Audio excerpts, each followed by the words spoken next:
கரெக்டா அந்த ஊருக்கு போறதுக்கு முன்னாடி ஒரு அந்த ஏரியாலேயே அந்த பவர் கட்டு பேச ஆரம்பிச்சதுக்கு அப்புறம் அந்த ஸ்பீக்கருக்கு போற அந்த வயரு கட்டு நேரடியாவே கேட்கிறேன். சிஎம் சார் மிரட்டி பாக்குறீங்களா?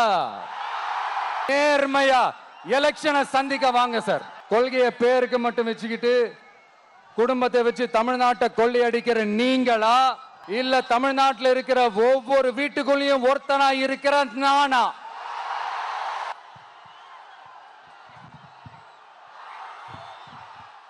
எல்லாருக்கும் வணக்கம்.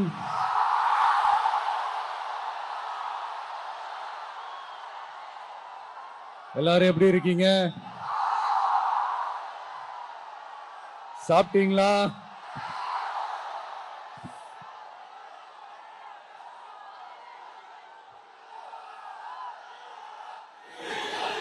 அண்ணா அவர்களுக்கு ஒரு வணக்கம், பெரியார் அவர்களுக்கு ஒரு வணக்கம்.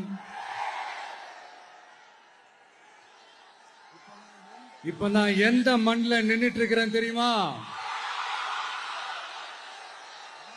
ஆண்டவர் அன்போட நெல்லுக்கடை மாரியம்மன் அன்னை வேளாங்கண்ணி ஆசியோட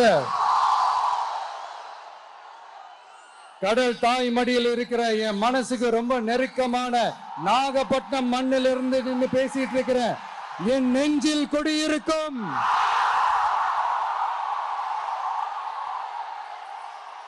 உங்கள் அனைவருக்கும் என்னைக்குமே ஒரு மீனவ நண்பனா இருக்கிற இந்த விஜயோட அன்பு வணக்கங்கள். இந்த கப்பல் இருந்து வந்து இறங்குற இந்த பொருட்களை எல்லாம் விற்கிறதுக்காக அந்த காலத்துல அந்தி கடையெல்லாம் நாகப்பட்டினத்துல இருக்கும்னு கேள்விப்பட்டிருக்கிறேன். மீன் பிடிக்கிற தொழில், மற்ற தொழில்கள், இந்த விவசாயம், எந்த பக்கம் திரும்பினாலும் எப்படி பார்த்தாலும் உழைக்கிற மக்கள் இருக்கிற ஊர் தான் நம்ம நாகப்பட்டினம் ஊரு. மத வேறுபாடே இல்லாத, அனைவருக்கும் பிடித்து போன,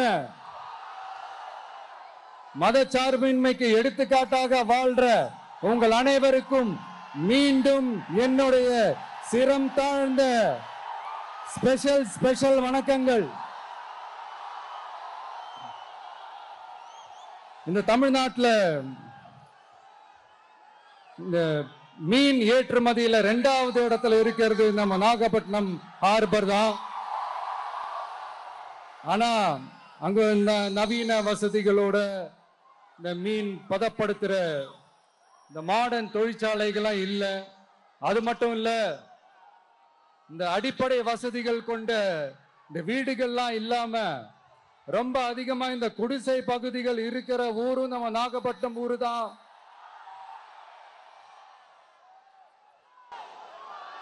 இந்த முன்னேற்றத்திற்கெல்லாம் எங்கள் ஆட்சிதான் சாட்சி. அப்படி இப்படின்ட்டு இந்த அடுக்குமொழியில பேசி பேசி அது நம்ம கேட்டு கேட்டு காதுல இருந்து ரத்தம் வந்ததான் மிச்சம். இவங்க ஆண்டது பத்தாதா? இப்படி தவிக்கிறாங்களே நம்ம மக்கள், அது பத்தாதா?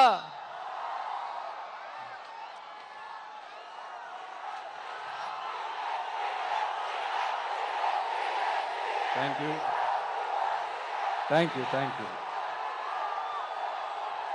இந்த இலங்கை கடற்படையால நம்ம மீனவர்கள் தாக்கப்படுறதையும் அதுக்கான காரணத்தை பத்தியும் அதுக்கான தீர்வை பத்தியும் நான் மதுரை மாநாட்டிலே நான் பேசியிருந்தேன். அது ஒரு தப்பா? மீனவர்களுக்காக குரல் கொடுக்கறதும் அவங்களோட நிக்கிறதும் நம்மளுடைய கடமை, நம்மளுடைய உரிமை. நான் என்ன இன்னைக்கு நேத்தாங்க அவங்களுக்காக குரல் கொடுக்கிறேன். இதே நாகப்பட்டினத்துல 14 வருஷத்துக்கு முன்னாடி 2011 February 22 இதே நம்ம மீனவர்கள் தாக்கப்பட்டதை கண்டிச்சு ஒரு பொதுக்கூட்டம் ஒண்ணு நடத்தணும் இல்லையா? இந்த விஜய் களத்துக்கு வர்றது ஒண்ணு புதுசு இல்ல கண்ணா. எப்போ எப்போ எப்போ வந்தாச்சு. என்ன ஒண்ணு, முன்னாடிலாம் விஜய் மக்கள் இயக்கம் என்ற அந்த இயக்கமா நிற்போம். இப்ப தமிழக வெற்றி கழகம் என்ற அந்த ஒரு அரசியல் இயக்கமா நிக்கிறோம். அவ்வளவுதான் வித்தியாசம். அன்னைக்கும் சரி, இன்னைக்கும் சரி, இனிமேலும் சரி, மக்களுக்காக மக்களோட நிக்கிறது தான். இது புரிய வேண்டியவங்களுக்கு புரிஞ்சா சரி.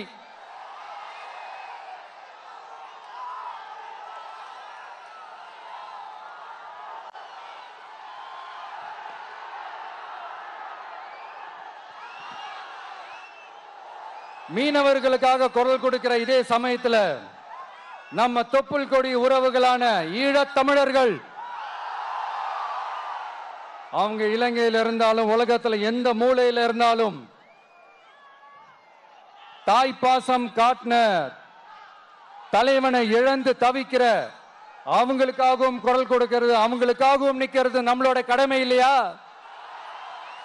மீனவர்களோட உயிர் எந்த அளவுக்கு முக்கியமோ அந்த அளவுக்கு ஈழத் தமிழர்களோட அவங்களுடைய கனவுகளும் அவங்களுடைய வாழ்க்கையும் நமக்கு ரொம்ப ரொம்ப முக்கியம். நம்ம மீனவர்கள் படுற இந்த கஷ்டத்தை எல்லாம் பார்த்து ஒரு பெருசா ஒரு கடிதம் ஒண்ணு எழுதிட்டு அதுக்கப்புறம் கப்சிப்னு சைலண்டா போறதுக்கு நாம ஒண்ணு இந்த கபட நாடக திமுக அரசும் கிடையாது. மத்த மீனவர்கள்னா இந்திய மீனவர்கள், நம்ம மீனவர்கள்னா தமிழக மீனவர்கள். இப்படி பிரிச்சு பார்த்து பேசுறதுக்கு நாம ஒண்ணு பாசிச பாஜக அரசும் கிடையாது. நிரந்தரமான தீர்வு, நிரந்தரமான ஒரு இந்த ப்ராப்ளத்தை சால்வ் பண்றதுதான் நம்மளுடைய ஒரு முக்கியமான ஒரு அஜெண்டாவே. சரி, இப்ப நம்ம நாகப்பட்டினம் ஏரியாவுக்கு வருவோம்.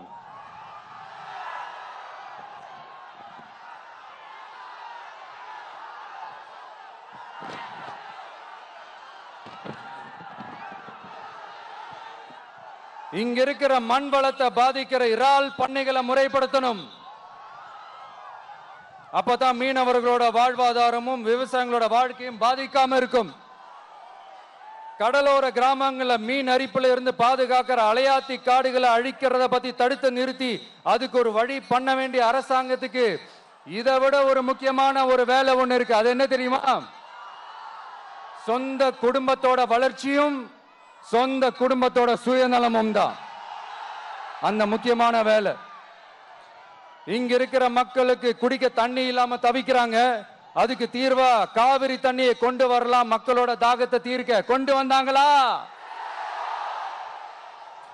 இவ்வளவு பாரம்பரிய கடல் சார்ந்த ஊர்ல ஒரு கவர்மெண்ட் மெரைன் காலேஜ் ஒண்ணு கொண்டு வரலாம். கொண்டு வந்தாங்களா? மீன் சம்பந்தமான எந்த தொழிற்சாலையும் அமைக்கல. அமைச்சாங்களா? அட்லீஸ்ட் நிறைய பேருக்கு வேலை வாய்ப்பு கிடைக்கிற மாதிரி தொழில் வளர்த்தியாவது பெருக்கலாம். அதையாவது செஞ்சாங்களா? ஆனா ஒவ்வொரு டைமும் வெளிநாட்டுக்கு டூர் போயிட்டு வர்றப்பெல்லாம் அத்தனை கோடி முதலீடு, இத்தனை கோடி முதலீடுன்னு சிஎம் அவர்கள் சிரிச்சுக்கிட்டே சொல்லுவாரு. சிஎம் சார், மனசை தொட்டு சொல்லுங்க, வெளிநாட்டு முதலீடா இல்ல வெளிநாட்டுல முதலீடா? ஒட்டுமொத்த தமிழ்நாட்டுக்கும் முதலீடா இல்ல உங்க குடும்பத்தோட முதலீடு வெளிநாட்டுக்கு போகுதா? வேளாங்கண்ணி, நாகூர், கோடியக்கரைன்னு இங்க இருக்கிற டூரிஸ்ட் பிளேஸ் எல்லாம் கொஞ்சம் நல்லா டெவலப் பண்ணலாம். பண்ண என்ன குறைஞ்சா போயிடுவீங்க? வேதாரண்யம் பகுதியில் உப்பு ஏற்றுமதி செய்யறதுக்கு வசதியை செஞ்சு கொடுக்கலாம். செஞ்சாங்களா? நாகூர் ஆண்டவர் அரசு மருத்துவமனையில பிரசவம் பார்க்கிற டாக்டரே இல்லையா? நாகப்பட்டினம் புது பஸ் ஸ்டாண்டையாவது சுத்தமா சுகாதாரமா வச்சுக்கிறாங்களா? நாகப்பட்டினம் ரயில்வே ஸ்டேஷன் வேலைகளை சீக்கிரமா முடிச்சு வைக்கலாம். அதையாவது செஞ்சாங்களா? இங்க ஏற்கனவே இருந்த ஸ்டீல் ரோலிங் மில்லையும் ரயில் பெட்டி தயாரிக்கிற தொழிற்சாலை மூடிட்டாங்க. அத மறுபடியும் திறந்தா நிறைய பேருக்கு வேலை வாய்ப்புகள் கிடைக்கும். ஏன் அதை பத்தி யோசிக்கல? மேலக்கோட்டை வாசல் NH மேம்பாலம் கட்டி 50 வருஷம் ஆச்சு. அது சரியா மேம்படுத்தலாம், அதை செஞ்சாங்களா? Thanjavur to Nagapattinam NH road வேலை பல வருஷமா நடக்குது, இன்னும் முடிச்ச பாடே காணும். அதை வேகப்படுத்தி முடிச்சிருக்கலாம், அதையாவது செஞ்சாங்களா? ரொம்ப முக்கியமா நெல்லு மூட்டையெல்லாம் மழை காலத்துல வெள்ளத்துல நனைஞ்சு நம்ம விவசாயிங்க எவ்வளவு வேதனைப்படுறாங்க. அதுக்கு சரியான ஒரு குடவுன் கட்டி தரலாம், அதையாவது கட்டி தந்தாங்களா? எலெக்ஷனுக்கு முன்னாடி திமுக காரங்க வந்து செய்வோம் செய்வோம் செய்வோம் செய்வோம்னு சொன்னாங்களே, செஞ்சாங்களா? இதெல்லாம் எதுவுமே செய்யாம எல்லாத்தையும் செஞ்ச மாதிரியே அதையும் பெரியமையா வேற சொல்லுவாங்க இவங்க. நான் வந்து போன வாரம் திருச்சிக்கும் அரியலூர் மாவட்டத்துக்கும் போய் நம்ம மக்களை சந்திக்க போயிருந்தேன். அப்போ பெரம்பலூரும் போக வேண்டியது. அங்க சில ரூல்ஸ் அண்ட் ரெகுலேஷன்ஸ், ஒரு கட்டத்துக்கு அப்புறம் இந்த பஸ்ஸே மூவ் ஆகல. அதுக்கப்புறம் அதை தாண்டி ஒரு டைமுக்கு மேல பேசுறது, சரி அதெல்லாம் விடுங்க. இந்த நேரத்தில் பெரம்பலூர் பகுதி மக்களுக்கு நான் மன்னிப்பு கேட்டுக்கிறேன். சீக்கிரமாவே உங்களை தேடி நான் வருவேன் ஃபார் ஷுவர். நம்ம வந்து இந்த டூர் பிளான், இந்த ஷெட்யூல் போட்டதுக்கு அப்புறம் அது என்னப்பா சனிக்கிழமை சனிக்கிழமை சனிக்கிழமை அப்படின்னு ஒன்று ஸ்டார்ட் ஆச்சு. அது ஒன்றும் இல்லை, உங்க எல்லாரையும் வந்து பார்க்கும்போது உங்களுக்கு எந்த விதமான டிஸ்டர்பன்ஸும் இருந்துடக்கூடாது. முக்கியமா உங்களுடைய வேலைகளுக்கு எந்த விதமான டிஸ்டர்பன்ஸும் இருந்துடக்கூடாது அப்படின்ற ஒரே காரணத்துக்காக தான் இப்படி வீக்கெண்டா பார்த்து இப்படி இந்த பிளானை ஷெட்யூல் பண்ணோம். லீவு நாட்கள்ல ஓய்வு நாட்கள்ல வரணும்ன்றதான் அந்த எண்ணமே. அது மட்டும் இல்ல, அரசியல்ல சில பேருக்கு நம்ம ஓய்வும் கொடுக்கணும் இல்லையா? அதனாலதான் இந்த ஓய்வு நாட்களா பார்த்து இப்படி செலக்ட் பண்ணோம். சரி, இப்போ நம்ம மக்களை சந்திக்கிறதுக்கு, நம்ம சொந்தங்களை சந்திக்கிறதுக்கு எத்தனை கட்டுப்பாடுங்க. அந்த இடத்துல பர்மிஷன் இல்லை, இந்த இடத்துல பர்மிஷன் இல்லை. ஆனா அதுக்கான காரணங்கள்லாம் நீங்க கேட்டீங்கன்னா சொத்தையான காரணமா இருக்கும். அங்க பேசக்கூடாது, இங்க பேசக்கூடாது, 5 நிமிஷம் தான் பேசணும், 10 நிமிஷம் தான் பேசணும். நான் பேசுறதே 3 நிமிஷம் தான். அதுலயும் அது பேசக்கூடாது, இதை பேசக்கூடாதுன்னு சொன்னா அப்புறம் தான் எதை தான் பேசுறது. அரியலூர்ல போனப்போ நான் கரெக்டா அந்த ஊருக்கு போறதுக்கு முன்னாடி ஒரு அந்த ஏரியாலேயே அந்த பவர் கட்டு. அப்புறம் நான் திருச்சிக்கு போய் நான் பேச ஆரம்பிச்சதுக்கு அப்புறம் அந்த ஸ்பீக்கருக்கு போற அந்த வயரு கட்டு. இல்ல, நான் தெரியாம தான் கேட்கிறேன் சிஎம் சார். ஃபார் எக்ஸாம்பிள், இப்போ ஒரு RSS தலைவர் இங்க வராருன்னு வச்சுக்கோங்க, இல்ல நம்ம பிரதமர் மோடிஜி அவர்களோ இல்ல உள்துறை அமைச்சரோ இங்க வராருன்னு வச்சுக்கோங்க. இந்த மாதிரி கண்டிஷன்ஸ்லாம் போடுவீங்க, இந்த மாதிரி பவர் கட் பண்ணுவீங்க, இந்த மாதிரி வயர் கட் பண்ணுவீங்க. கொஞ்சம் கட் பண்ணி தான் பாருங்களேன். முடியாதுல, பேஸ்மெண்ட் அதிரும்ல. நீங்க தான் மறைமுக உறவுக்காரர்களாச்சே. இதாவது பரவாயில்லைங்க. இதை தாண்டி ஒரு ரூல் ஒண்ணு போட்டாங்க, பஸ்ஸுக்குள்ளேயே இருக்கணுமா, பஸ்ஸை விட்டு வெளியில வரக்கூடாதான், கையை இவ்வளவுதான் தூக்கணுமா, இப்படியே வரணுமா.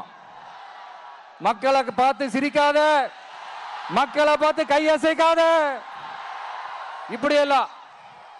ஐயோ ஐயோ, நானும் என்னவோ ஏதோ நினைச்சேங்க. செம்ம காமெடியா இருக்குங்க. I am just enjoying like anything. நேரடியாவே கேட்கிறேன், சிஎம் சார் மிரட்டி பாக்குறீங்களா? அதுக்கு இந்த விஜய் ஆள் இல்ல சார், அதுக்கு நாம ஆள் இல்ல சார். என்ன செஞ்சிருவீங்க? மேக்சிமம் கொள்கைய சும்மா பேருக்கு மட்டும் வச்சுக்கிட்டு குடும்பத்தை வச்சு கொள்ளையடிக்கிற உங்களுக்கே இவ்வளவு இருந்தா, சொந்தமா உழைச்சி சம்பாதிச்ச எனக்கு எவ்வளவு இருக்கும்?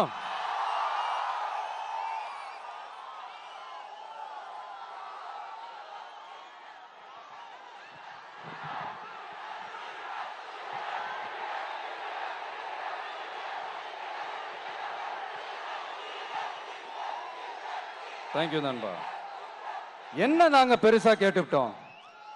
மக்கள் வந்து நிம்மதியா ஃப்ரீயா நின்று பார்க்கறதுக்கு ஒரு இடம், அதை நாங்க தேர்வு செஞ்சு அதுக்கு பர்மிஷன் கேட்கிறோம். ஆனா நீங்க என்ன பண்றீங்க? அந்த இடத்தையெல்லாம் விட்டுட்டு நெருக்கடியோட, மக்கள் நெருக்கடியோட எங்கெல்லாம் நிப்பாங்களோ அந்த இடமா பார்த்து செலக்ட் பண்ணி தெரியுங்க. உங்க எண்ணம் தான் என்ன சார்?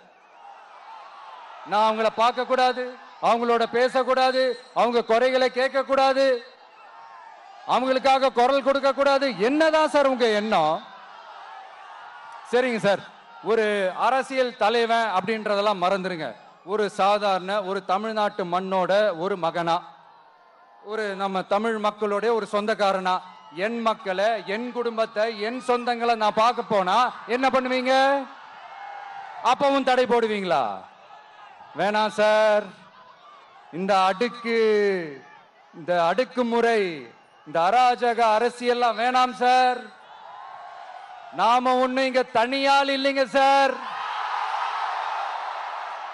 மாபெரும் மக்கள் சக்தியோட பிரதிநிதிங்க சார், மாபெரும் பெண்கள் சக்தியோட சகோதரன் சார், மாபெரும் இளைஞர் இயக்கமா இருக்கிறோம் சார். மறுபடியும் சொல்றேன், 2026ல ரெண்டு பேருக்கு நடுவுல தான் போட்டியே.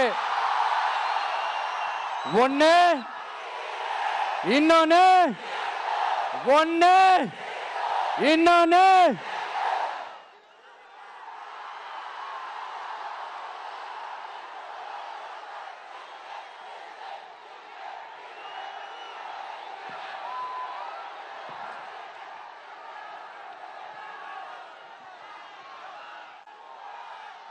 இந்த பூச்சாண்டி வேலையெல்லாம் காட்டுறதை விட்டுட்டு தில்லா கெத்தா நேர்மையா எலெக்ஷனை சந்திக்க வாங்க சார்.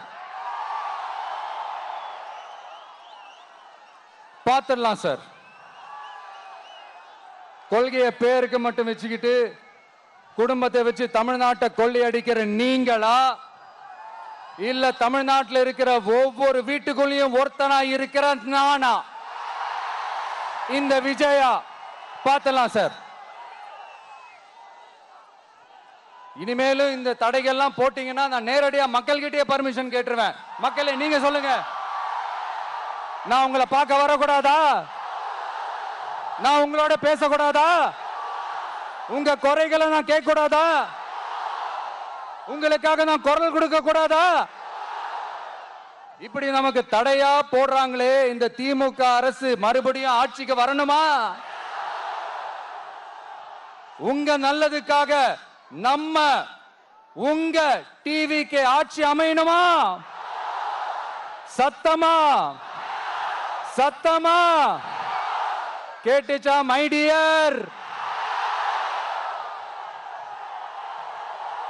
ஏன்பா, நான் தான் அப்பவே சொன்னல, அவருக்கு ஆசையா பாசமா கூப்பிட்டா பிடிக்க மாட்டேங்குது. ஏன்பா மறுபடியும்?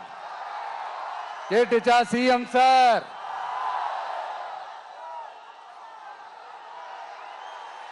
இந்த போர் முழக்கம் உங்களை ஒரு நிமிஷம் கூட தூங்க விடாது, துரத்திக்கிட்டே வரும். கான்பிடண்டா இருங்க, நல்லதே நடக்கும், வெற்றி நிச்சயம். மீண்டும் சந்திக்கும் வரை நன்றி, வணக்கம்.